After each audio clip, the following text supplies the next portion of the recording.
What if the very people we bow to are the ones we should question the most?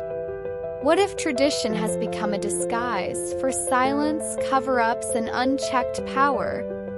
For centuries, royals were untouchable, loved by the media, protected by governments. But when scandals hit, were they ever truly held accountable? Or are royals ethically expendable, so long as the crown stays clean?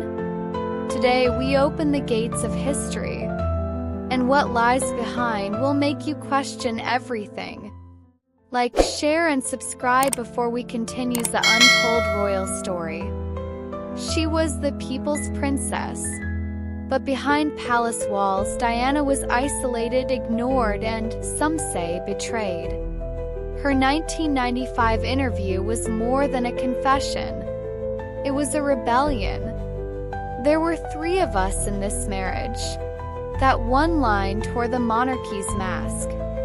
Just 2 years later, dead in a Paris tunnel, paparazzi chased her.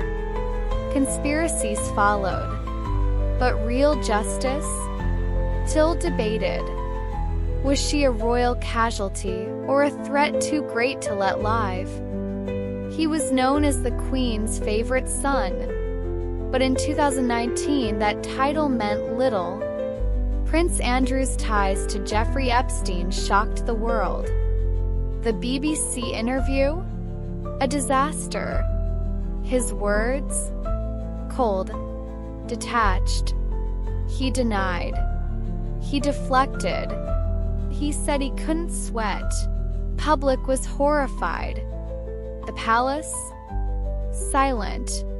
He stepped down, but not by force. No handcuffs. No court.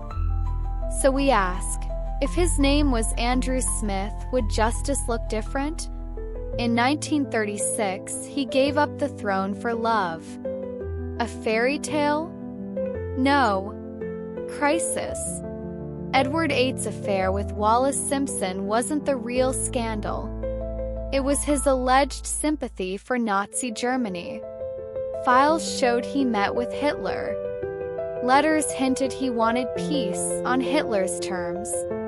The British government? Terrified. They shipped him off to the Bahamas to govern and vanish from headlines. What happens when the crown protects itself from the truth?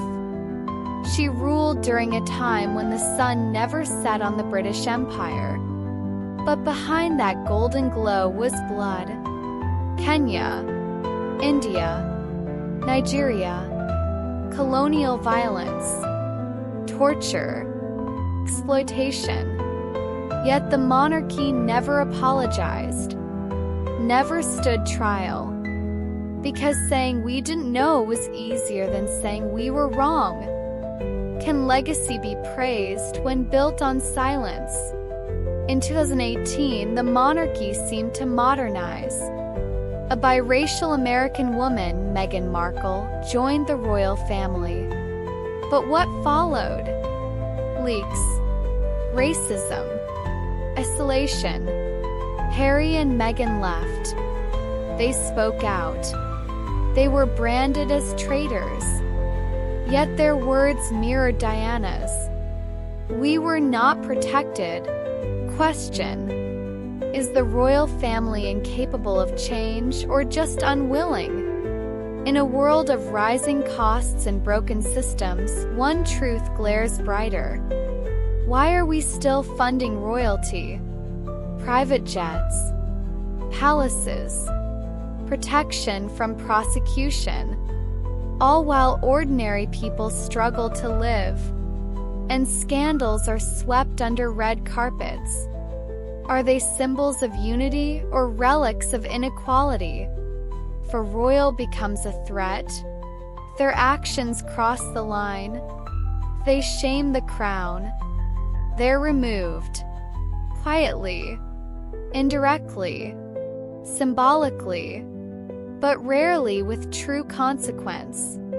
Because the institution must survive, even if it means sacrifice. So we ask you, are royals ethically expendable when they threaten the image of the crown? And if so, who decides? Tell us what you believe in the comments. Don't forget to like, subscribe, and share, because some stories are too big to stay silent.